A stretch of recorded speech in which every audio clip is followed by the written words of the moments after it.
Hello and a very warm welcome to the brand new edition of Policy Watch. I'm Kriti Mishra.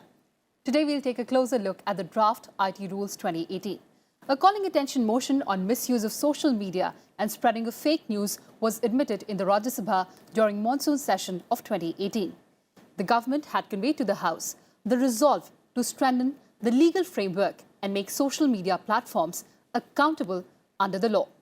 Accordingly, Ministry of Electronics and IT has prepared the draft IT Rules 2018 to replace the rules notified in 2011. The government intends to consult all stakeholders in the process. Public consultation on the draft rules has commenced with the timeline of submission of comments by 15th January 2019. And for more on this, I'm joined by Mr. Chakshu, Head of Outreach, PRS Legislative Research, Mr. Subimal Bhattacharjee, Cyber Policy Expert, and Karnika, Seth, Cyber Law Expert. Welcome to Rajya Sabha Television, all of you. Chakshu, let me open this discussion with you. Before we set the tone and tenor of this discussion and get a perspective, help us understand Section 79 of the IT Act, which is the fulcrum and pivot of these draft IT rules. Kriti, the IT Act was made by Parliament in 2002, and it underwent a significant amendment in 2008.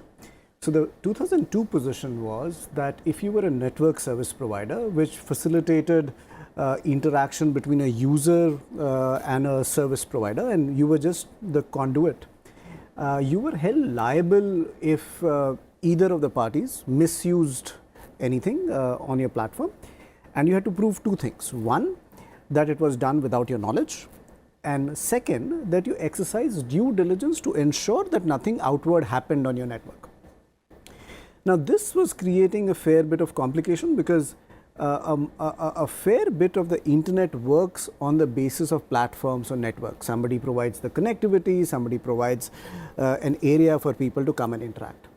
So in 2008, when the IT Act was amended, it provided an exemption for intermediaries. This exemption was available earlier, provided you proved those two things. But in the 2008 amendment, an exemption was provided that if you did not initiate the communication, if you did not choose who received the communication, if you did not tamper with it, then you would be provided an exemption and you would not be held liable for what you wrote on it or what I wrote on it, and the liability would shift to the people who were responsible for those things. And the rules were then framed in 2011 to give effect, and the rules basically said as to what are the things that the intermediaries, the service providers, the content platforms had to do to ensure that they were not liable for any misuse of their platforms. Right. Karnika, take us through the important highlights of the draft IT Rules 2018 that would supplant the rules notified in 2011. When we compare the two 2011 rules to 2018 as a draft, which has been proposed, there have been certain very, very prominent changes. Number one, what used to be a 36-hour guideline has been reduced to 24 hours. So that's a quick response time. The persons who are, complaining, for example, if it is an affected party, he may not be directly, he may write to them directly, but after the Shreya single judgment, the interpretation of law has changed to that extent that it would be on the basis of an order of the court that the blocking of the particular web page or a website would take place, or it would be by the government agency, the authorized government agency, that gives a mandate that this has to be blocked for certain reasons, which will fall under the ambit of 19(2). Of the Constitution. So only those reasonable restrictions which would be permissible, which would be in line with what is constitutionally acceptable or permissible rather, to protect the integrity of state or the security of a state, the nation, friendly relations with other states, public morality, decency. These are the kind of grounds which are also there in the Constitution of India, and in that respect, if that is the situation, then yes, the rights of privacy or freedom of speech have to give way because there are overweighing considerations of national interest. So those things are there, but the timeline has been reduced. The response time to this, central, if there is a request for blocking, has to be within 24 hours. And then there is another, timeline of 72 hours of blocking. Finally, the blockings or the, I would say the cooperation with the law enforcement, the evidence which has to be given by the agency, the ISP or the intermediary needs to respond within 72 hours and in cooperation with the law enforcement agencies to enable them to investigate the particular offences. And then there is, there are other stipulations also which are there. For example, in the draft rules, if there is a particular, ad which is for, say, cigarettes or for alcohol or, something which is injurious to public health, even those have been brought within the ambit of the rules. So there have been certain very drastic changes. And then for what period of time this evidence has to be stored. Earlier it used to be 90 days period after having complained to an intermediary that this is the kind of evidence which is available, or that blocking should be there in respect of this particular objectionable material on your site.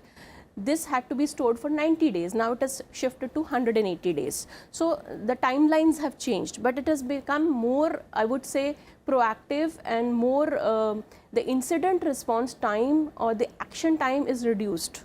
And because it takes long for any investigation to occur, the period of evidence storage retention has been increased. So there have been quite significant changes brought about with the new draft guidelines.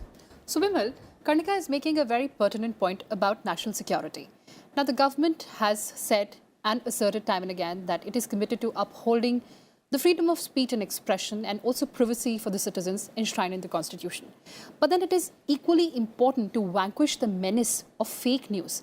Where do you spot the right balance? See, I think as both my fellow panelists have said, the context that Chakshu brought out and as she has put out the draft rule. See, the expansion of the digital space in this country in the last 18 years, since when the first time the Information Technology Act was brought, has been tremendous. So many issues have come, so many issues of usage, where every day new people are coming in. So how do you deal with all these issues? I think we are all learning as we are going through. Even the laws or the rules, concomitant rules that are coming with the laws, they all need change. So 2011 to 2018 was a necessity. Just like in the IT Act from 2000 to 2008, the Avnish Bajaj case, after which the expert committee came and then the amendments were brought in. Right now, fake news is one of the issues that we are needing to grapple with. And I'm sure, the context in which this whole draft amendments have been brought in, that factors in that, because much of the fake news in a country like India sets a lot of violence. You would remember a few years back, a news was circulating about Northeast students being attacked and all, and everyone, trains were loaded, everyone was going away from Bangalore and all. Similarly, recent incidents of all this lynching and all. So I think the rules were required, the changes were required, the dealing of the law enforcement agencies with the various intermediaries, who are quite huge, who have huge subscribers in this country. WhatsApp is the highest now in the country, almost I think more than 25 crores users. So, and the popularity of the medium and all, and the proximity with which these devices are trusted. Nowadays, you trust more of your device than what even your neighbors or relations would say. So with all of that in context, I think we needed a far much broader encapsulation of the scenario. The question comes, how will you be able to implement all of that? Because your relationship, your engagement with all these intermediaries, and most of them are the US based ones who have the huge followings and all, hasn't been the best. It has improved. You are maybe all the time chasing them. They are responding, but possibly not at the pace or the support that you want. So this set of rules possibly gives you a larger window to address that. But it's a question of harmonization and better implementation that would be very essential to see that you are within the confines of the law, you are within the umbrella of balancing security and privacy, and yet you are able to deliver what you really want to do. Right. So the right balance between security and privacy. I'm coming to you, Karnika. Now, he's talking about implementation. There have been instances where criminals or anti-national elements have misused social media platforms, and that has thrown up new challenges for our law enforcement agencies. How effective would be these rules to combat those challenges? Well, at this point, I have two views to share mainly. One is that agreed that there have been a lot of mob lynching attacks, and social media has, been a channel to, perpetrate this and also to distribute it to a large extent. There are legitimate reasons to have some sort of a regulation. On the other hand, I'm also of the view that when you technically try to control a medium like, social media platform, it becomes very challenging because the encryption keys, because there are end-to-end encryptions in platforms, and how do you decrypt that information? There are procedural challenges as well as technical challenges. One, right now, if with this new draft bill, if this gets amendments take place, then any platform with more than 5 billion users will have to have no more just virtual offices but physical presence in India. It has to have a company here, a nodal head here for immediate response. Now, if that is the case, obviously accountability responsibility increases.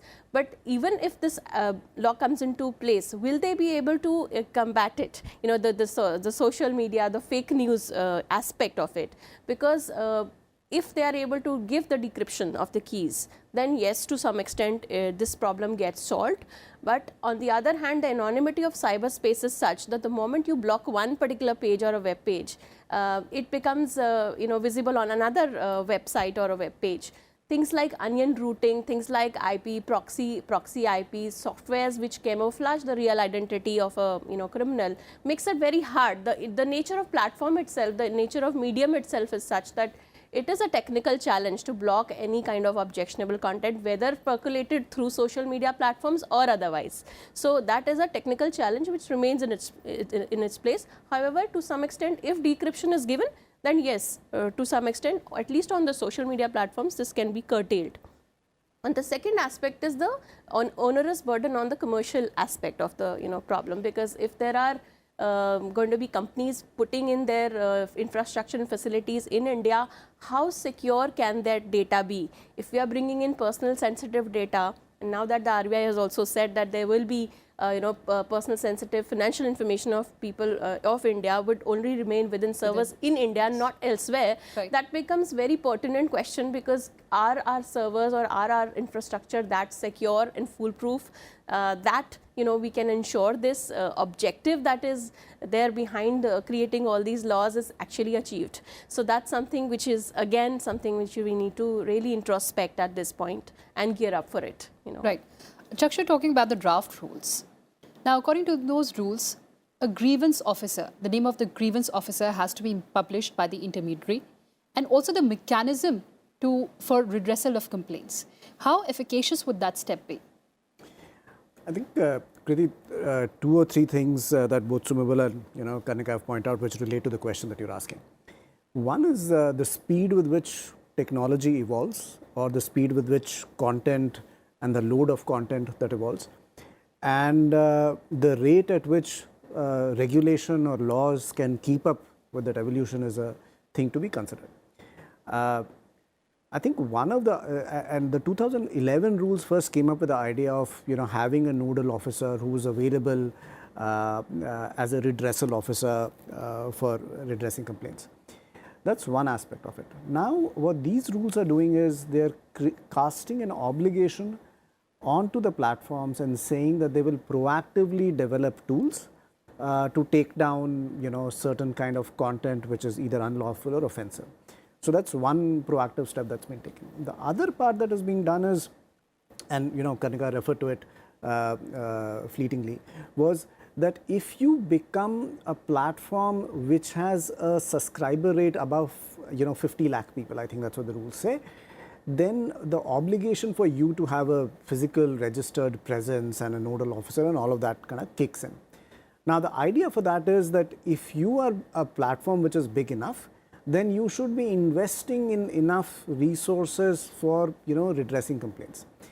And the final part of it comes in from the fact as to then when you are a platform, you're a platform which is big enough, then you have obligations. You have obligations towards the state, and some of those obligations are to ensure that you cooperate with, the state agencies.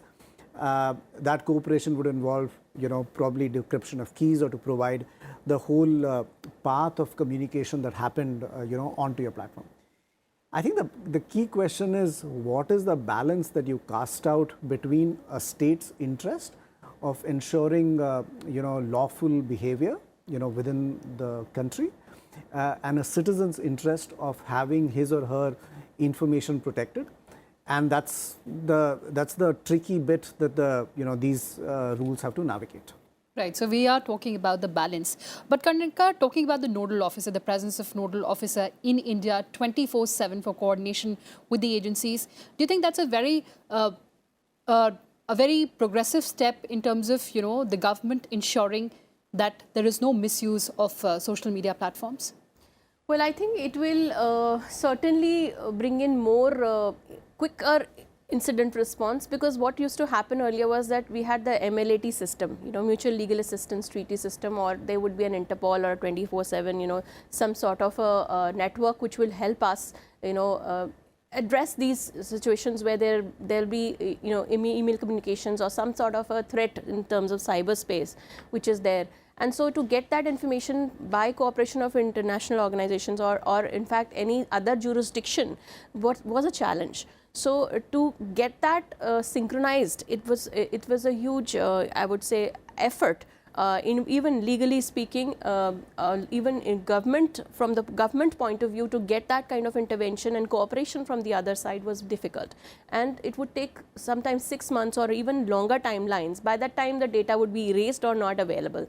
So that becomes a challenge. And for that, from that perspective, yes, it will be a quicker action to get hold of the right information, provided they are able to cooperate in that spirit. So that's one thing. We don't have a cybercrime convention so far, India signatory to. That was one of the major hurdles, and I think from that perspective, this will be definitely a positive change. Again, there's a flip side. How these laws are implemented is going to be a major deciding factor in whether there is abuse or misuse, I would say, of law. So the procedures which have been put in place. There is a review committee reviewing the decision of the competent authority. There is a timeline given for retention of such data, which is like not more than 6 months they can store any kind of interception or even otherwise, any traffic, internet traffic. So surveillance, and if there's a blocking order, there has to be a reasonable basis for it.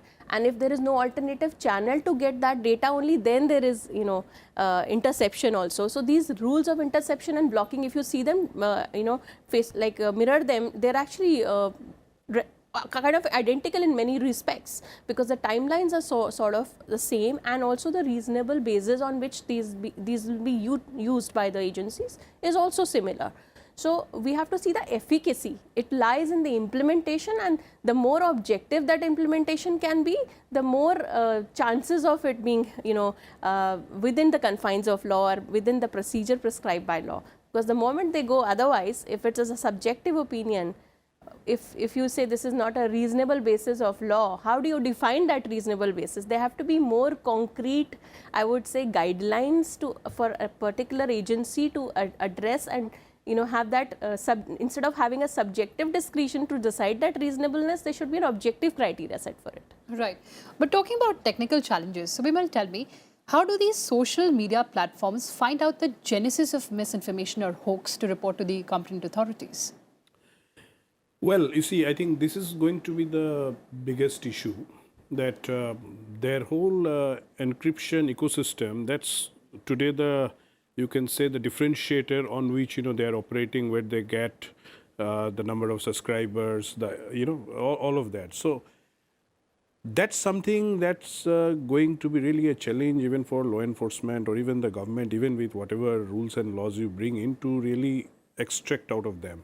But having said so, I think a period of time has come where a lot of I wouldn't say government is getting an upper hand, but at least the whole the ecosystem is realizing that the number of subscribers, the popularity with which the whole system has evolved, there is a need for all these intermediaries to follow certain rules that we define and not, go by the laws and rules of California or anything else that they often say to us and, delayed stuff. So I think a certain kind of I can't use the word control. These are very sensitive terms, but a certain kind of an upper hand we must have in trying to have a certain understanding of the scenario, because we still have a very sensitive society.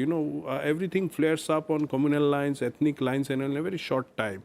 And today, if you see the genesis of most of these flare-ups, whether anything you consider in the last 2 years, it's mostly the spread that goes via WhatsApp or maybe a little bit over Facebook and all. So the practice of democracy that we have, a healthy practice that we have had, and the practice of digital democracy, if you see, that we are trying to have through this media. We are not blocking anyone. We are not indiscriminately doing a surveillance on everyone. Even if you go back to the 2011 rules, when they were brought in, that provision of 36 hours, the response had to come, but everywhere it was construed that the whole content had to be taken off. So there is a lot of politics also that goes on in trying to project India as a kind of an unfriendly relation as far as digital stuff are concerned. So I think, as she also said, the implementation, the actual essence of what we want to do, the whole idea, the whole philosophy behind all of this is to be able to give the consumer the best choice, which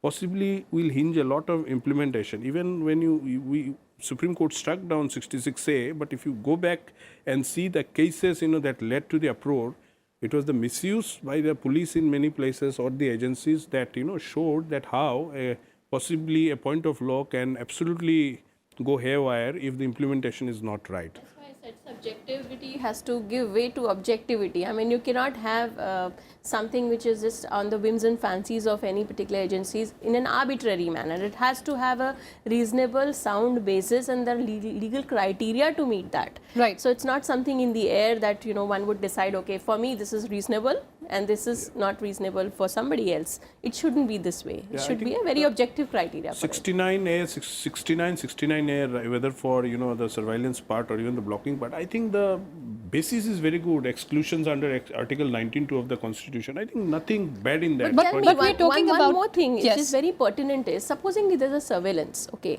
Now, how does one citizen know that he's being surveilled? How does he understand? And in case he does and he wants to challenge it, there are a lot of things under Official Secrets Act that may not be shared with him. So these are questions, which will be posing a question mark to the right of freedom of speech or right of, privacy. I would say, privacy. Yes. And these have to be answered in a proper, manner, because at this point, things like these are directly, attacking the right to privacy. Of course, we've been talking about the right balance, striking the right balance. But if you're talking about implementation, let's also talk about deterrence. What kind of deterrence would these rules create so that the users do not post obnoxious content? I think this is definitely going to be helpful in that, because there's going to be accountability, there's going to be greater responsibility by the users, because then they will understand the implications of forwarding. Now that for example, WhatsApp has put a forward button. Yes. The moment you forward it to 5 people, it can't be forwarded further. Right. It's different with the group list or the group broadcast. But having said that, it is definitely creating a deterrent. People are thinking twice before posting anything. There is liability attached to it. There have been court decisions where even admins of certain groups have been held liable, and in certain cases they have not been held liable for obvious reasons, that they had neither knowledge nor had any control on that particular Chakshu, I'll give you the last word. How would these rules make our cyber security more robust? Let me just kind of break it down first on the user side of things. On the user side of things, what these rules are saying is that the intermediary has a responsibility to inform the users every month about what are the guidelines for the platform. That's one. The second thing that's happening is that it is giving the security agencies the ability to go to intermediaries and track down offending communication, and then there are timelines provided for that. The third thing it's doing is that it's allowing for takedown of content based on the request of a court order or on the basis of a government agency's request within a specified period of time. And the fourth thing that it's doing is it's creating a proactive, position for platforms to look at the content which is on their platforms and then take down offending content by providing for some technical tools that they, kind of develop. Lastly, it is casting in obligations on platforms to say, if you reach a certain size, you have to provide for a nodal officer, you have to have a physical address where, the legal system can reach you. So all in all, that's what these rules are doing. Just one very brief intervention about what is the journey of these rules. There will be public consultation, the rules will then be notified, and then these rules will be placed before the two houses of parliament in case a member of parliament wants to amend or object to any of these rules. Right, absolutely. On that note, thank you so much for joining us. So social media platforms would require to follow due diligence. That's all we had for you in this edition of Policy Watch. Thanks for watching and stay tuned to Rajya Sabha Television.